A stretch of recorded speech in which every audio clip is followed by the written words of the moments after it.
అరే ఉష్ప, చాయ్ ఇట్లా తాగబోద్దు అవుతున్నా నీకు? నువ్వు ఒక స్మగ్లర్. జనం ముందు, మీడియా ముందు నువ్వు ఒక హీరో అయినవు.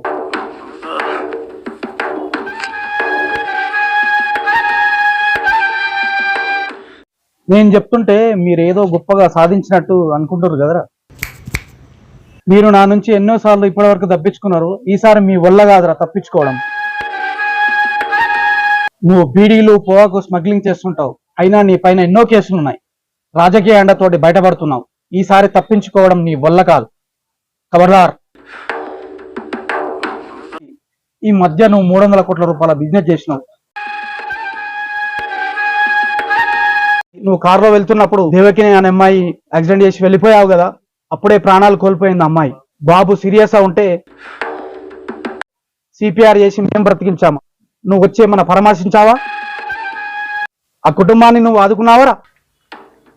అరే, సీఎం తెలియదా నీకు? మన చంద్రమౌళి తెలియదా నీకు?